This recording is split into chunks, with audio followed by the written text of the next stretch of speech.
Part 1. To the house next door. We moved in on a Tuesday that smelled like new beginnings cardboard, fresh paint, rain steaming off warm pavement. Bella, our rescue cat, prowled the baseboards like a tiny inspector and then curled in a sunbeam as if she'd approved the whole mortgage. The house felt like a promise kept, creaking in the right places, bright where it should be, shadowed where a home ought to be private. If I had listened, I might have noticed how the shadows out back were a little too still, as if something there were holding its breath. Our only worry, at first, was the place to our right. Renovations started, never finished, siding peeled like dead skin, the back fence gone entirely. Our garden gate opened into a slim passage, and right beside it, the abandoned property's own entrance yawned like a second mouth. No barrier, nothing to keep their dark from pooling into ours. Behind that shell of a house, another property rose, always lit windows, cigarette glow, the silhouettes of young men cutting through the bare yard as if it were a public path. We assumed they had permission. We told ourselves small lies that make life easier. That first night, we christened the back garden with mismatched lawn chairs and cheap beers. The sky pressed low and full, the kind of dark that listens. I looked up at the houses behind us and felt my heart misstep. A man stood in one of the back windows, a clean rectangle of black with his face set like a mask. No hiding, no pretense, just watching. The light behind him stayed off. The longer I looked, the less detail I could gather, as if looking into the Sunday, it felt like falling down a well in slow motion. After 30 minutes of his unblinking attention, we retreated inside. Bella hissed at the sliding door's reflection. Days followed that were so normal, they made me doubt myself. I went to work. My fiancé unpacked our lives into cupboards. In the evenings, we lit citronella, counted planes, let the quiet stitch us to the place we'd chosen. But the silence had seams. The first rip came as wood scraped against concrete. The makeshift board fence, half resting across the gap, groaned aside, and 3 men stepped into our garden like they were returning to their own table at a bar. The youngest, late 20s, wiry, carrying a black bag that clanked, grinned, and offered us stolen washing up tablets. I said no, and made a joke that tasted like copper in my mouth. He smiled like he'd just tested something and gotten the result he wanted. They left without another word, taking their shadows with them. After that, they came and went as if our lawn were a hallway. Sometimes they'd lift the neighbor's loose fence and slip through. Sometimes their conversation would cut off the moment they saw us and pick up only after they'd passed, louder and uglier. We're both 20. There's a kind of stare older men give younger women that says, clearly, you won't do anything. Their eyes said it, their boots said it louder. One afternoon, I watched 2 police officers appear from our side passage, hop the loose fence into the abandoned garden, look around like they were checking a box, and then leave without knocking. I stood there with a dust rag in my hand, and the feeling that police only come when the story is already over. A few days later, they did knock, different uniforms, different voices. The house behind us was now vacant, they said. The men had been evicted for antisocial behavior. The word felt small, like calling a riptide a wet inconvenience. Still, relief came as lightness in the chest. Maybe that was it. It wasn't. I was half submerged in bathwater when a sound like a door dying echoed from the back. I grabbed a towel, called for my fiancée, and found her in our spare room, filming through the window that faced the empty shell next door. "Shh," she whispered, eyes wide, phone steady. A man we'd never seen stood in their garden, arm raised, pointing up toward our bedroom. When he noticed her, he bolted full sprint right at our house. He tried our back handle on his way past, Then Vault fumbled the broken fence back into place and pounded along the windows of the empty house, as if he needed to wake something inside. When the police arrived this time, they watched the video, nodded, took a statement, and left us with a quieter house that felt noisier than before. 2 nights later, at 2:16 a.m., someone whistled. Not a jaunty tune, something short, sharp, old. The kind of sound used to summon or signal. It came from close enough that the glass hummed with it. Tap, tap, tap followed at the bedroom window. An almost playful rhythm. Bella vanished under the bed. We checked the cameras, but the system hadn't captured a thing. It was as if the night itself had pressed pause. Whoever it was left, or decided we were exactly as scared as we needed to be. We slept at my mom's the next night. When we came back in the morning, our Ring doorbell sat face down on the doormat like a dead beetle. The SD card gone. There were smeared, muddy fingerprints across the lens. 4 long ovals, like someone had carefully dragged their touch down it. The officer on the phone told us to keep everything locked and, almost kindly, said that taking a camera can be a sign of pre-planning. Honesty can sound like cruelty when it arrives at 9 a.m. The pattern thickened. Whistling would start up some nights, that same spare tune, 4 notes that felt like a question you didn't want to answer. Sometimes we'd wake to faint banging from the neighboring shell, as if doors were practicing being doors again. We collected incident numbers like bottle caps. Fear has a way of making you move slower through your own home, like you don't want to startle the walls. Then he returned. We were in bed, mindlessly scrubbing through old clips on the app, when the live feed caught the figure hood up, lower face hidden by a black mask, standing on our front lawn with arms flung wide in a mock crucifixion, head tilted, chin canted to one side until the line of his neck felt anatomically wrong. He stared up into the dark where he knew our window was. For a moment, my mind tried to make him into a scarecrow or a prank statue, anything that didn't require me to be awake. We froze. We didn't screen record. Fear makes you bad at stares and screenshots. He said something we couldn't hear. Then he crossed to the opposite curb and waited. Just a line drawn on the pavement for 30 patient minutes. When the police finally called back, they reminded us that staring isn't illegal. The word legal does not feel like the word safe. After that came a night I know by its timestamp, 2:52 a.m. I woke my fiance because I already knew, my skin knew, my tongue knew, that someone was outside. On the feed, 2 masked men crept along the side of our house, flashlights trembling across the windows like nervous hands.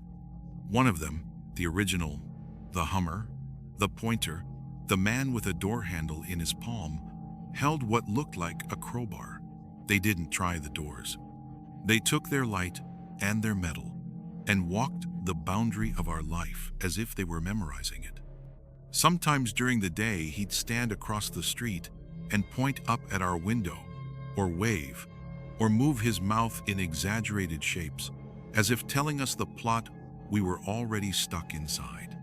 The times he locked eyes with us, his face went blank, in a way that felt like he was folding something up and putting it away. We kept recording. We kept calling. The answering machine of authority hummed softly in the background. That's when the symbols appeared. Chalky scrawls bloomed along our back gate one morning. Circles intersected with lines, a narrow-handed star, something like an open eye with too many lashes. Not letters, not kids' drawings. We scrubbed them off, and the chalk spread white under our nails like bone dust. Today, he came again. Midday sun, traffic ordinary, birds busy pretending to be brave. He stood at the edge of our lawn with that same tilted head, arms loose at his sides, and hummed 4 notes that made the hair along my arms lift, one by one. When he left, I found a smear across the frame of our sliding door a perfect echo of those 4 patient fingerprints dragging down the glass, as if someone were counting backwards. We bought more cameras. We change our routes home and the order we lock the bolts. I tell myself that fear is just a shape you step around. But tonight, as I stand at the bedroom window and stare into the dark where the abandoned house swallows light, I swear I can see the faintest chalk line appear on our gate again, as if someone is drawing from the inside of the wood, pressing outward. And in the glass, our reflection, my face beside hers, there is a third place where a face could be. It isn't there. Yet, part 2, to faces that aren't his. They tell you faces are unique, that eyes and cheekbones and smiles are unrepeatable combinations of bone and muscle. But what if that wasn't true? What if the person who once owned you could borrow any face he wanted? 3 months ago, I left Caleb. We'd been together almost 2 years, and it was overdue. He never hit me, never raised his voice in a way the neighbors might hear, but he was a slow, quiet storm. The kind of man who tracked my phone activity just to know I was safe, who asked the same question twice in a day to see if I'd answer it differently. He could peel the truth from me with a glance. And one night, when I told him I was done, he smiled like I'd just stepped into a game I didn't understand. I changed my number. I shut down every social account. I moved into a building with a front door you needed 2 keys to open. I thought that was the end. The first time it happened was at the coffee shop near my new place, a little hole in the wall where the air smells like cinnamon and old wood. The barista, a girl about my age, leaned on the counter, tilted her head, and said, "Good morning, sunshine." Her tone, it was wrong. It was Caleb's tone, sarcastic and sharp, a private blade he'd only use on me. My stomach dropped so fast I forgot my order. I told myself it was coincidence, a phrase anyone could say. A few days later, I booked a rideshare to work. Different driver than usual, an older man with deep-set eyes who kept catching my reflection in the rear view.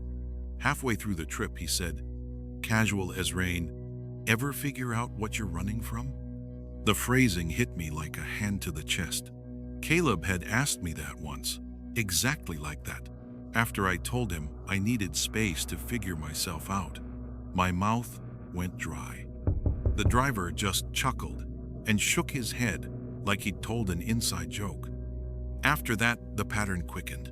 A woman in the grocery store bumped my shoulder and whispered, "You don't get to just disappear." A man passing on the street muttered, "Still wearing your hair like that."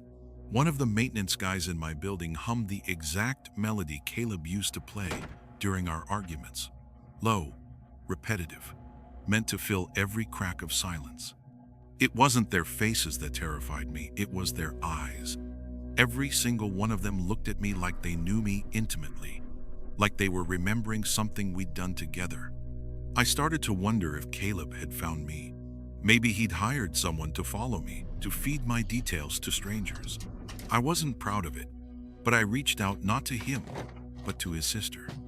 I told her to tell him to stop. She texted back the next day. Caleb was in rehab, 6 weeks, no phone. I didn't believe her until she posted a photo of him online, pale, sunken, holding a one-day sober chip.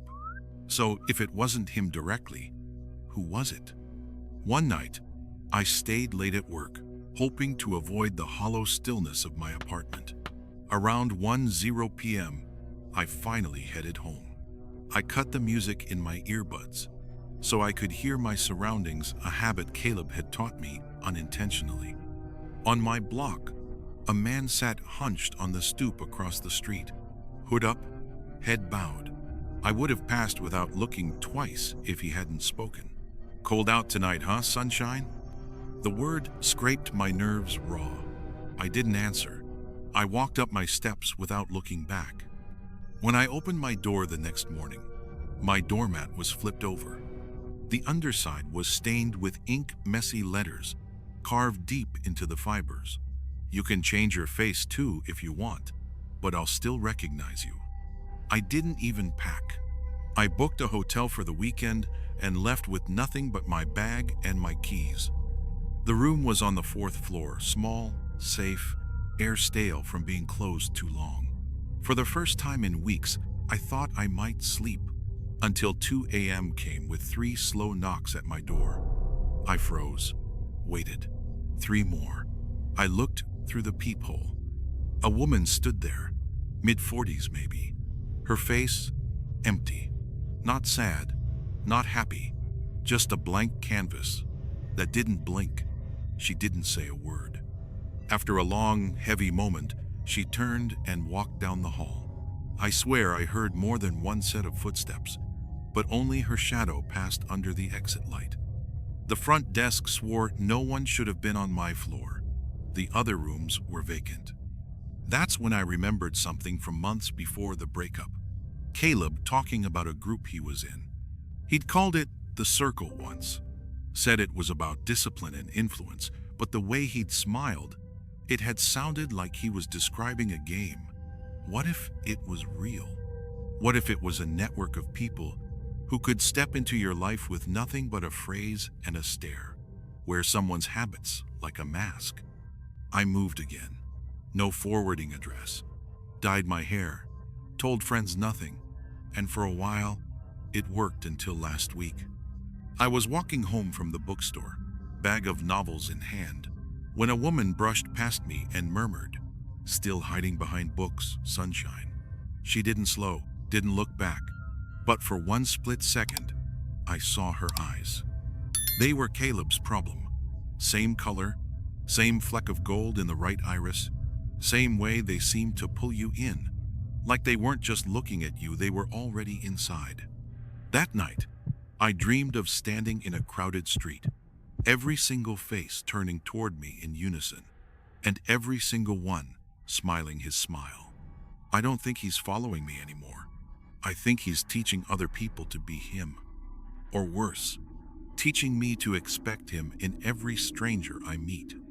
Somewhere out there, he's still playing, and I'm the only one who doesn't know the rules. Part 3. To the Lake House Jester. We thought a family trip would be good for us, a rare stretch of time away from our usual routines. Laughter echoing across open spaces instead of apartment walls. My aunt had found an Airbnb on the edge of one of Michigan's Great Lakes, and the pictures looked unreal. Water stretching like a silver sheet into the horizon, a private beach, the kind of sunsets people put on postcards. The house itself was a miracle room, enough for all 18 of us, somehow. Most claimed bedrooms in the main building, but a few of us, me, Maria, Nikki, and Danny, were given the upstairs of a detached 2-story garage behind it. At first, it didn't bother us. It would be our own little corner of the trip. Then we opened the door. The air inside was heavy, stale in a way that clung to the back of your throat. Carpeting in the bathrooms, of all places, smelled faintly of mold. The beds looked like they'd been made in a hurry, wrinkled sheets with stains we didn't want to identify. A single latch held the front door shut, thin and loose in its frame. On the outside, the metal of the garage door was gouged deep in 3 vertical lines, like something or someone had dragged claws down it. We decided to wash the bedding before using it. The machines downstairs were tiny, so I ended up making several trips, rotating loads while the others stayed upstairs. The driveway outside was lit just enough to cast long, thin shadows that seemed to waver at the edges. I kept catching glimpses of movement just past the light, as if the darkness was folding around, something I couldn't quite see. By the time the last sheets were dry, it was 2:37 a.m. Nikki insisted we keep the light on. One by one, they fell asleep. But I stayed up scrolling through assignments on my phone. I'm a light sleeper. Always have been, ever since the break-in years ago. That's probably why I heard the first bang so clearly. It was as if something massive had hurled itself against the garage door. The sound vibrated up through the floorboards, rattling the lamp chain. I froze, listening. Nothing. I told myself it was wind. But the second crash came louder, metal groaning, walls trembling. 20 minutes later came the third. This time, two of my cousins shot up in bed. "You heard that too?" I asked. Nikki's eyes were wide. "That's not the wind." We texted my aunt. At 4:11 a.m., my uncle arrived at our door with my dad and two older male cousins. His voice was low, clipped. "Grab your stuff. We're going to the main house." Only once we were inside, with most of the family awake from the commotion, did he explain. He'd gone outside when my aunt woke him. Behind the garage, a man was standing perfectly still, not hiding, not moving, just watching. His clothes hung oddly, like they belonged to a different era, what looked like a faded carnival jacket, the kind you'd see in century-old photographs. When my uncle called out, the man didn't flinch. He just turned and walked away. My uncle swears he didn't hear footsteps on the gravel. Swears the man didn't fade into the dark, he vanished. We tried to make sense of it until my brothers brought something in from outside. 2 playing cards. Both were jesters. The one found in the garage was warped, its painted smile twisted into something mean. The other was in the main house entryway, as if it had been placed there for us to find. Someone mentioned local folklore, a story about lake jesters, mocking spirits that appear at night to taunt those who don't belong. They knock 3 times during the devil's hour, just to let you know you're being played with. That night, none of us returned to the garage. We slept wherever there was room in the main house, on couches, on floors, wherever we fit. My mom took the couch near the large bay windows. At 4 a.m., she woke to the sound of footsteps across the porch. She kept her eyes shut, too afraid to see a face peering in. Then came the rattle of the basement door handle, the one that led directly to where my brothers were sleeping. The lock was weak. It clicked and scraped like someone testing its limits. By the time she reached the door, no one was there. We left a day early.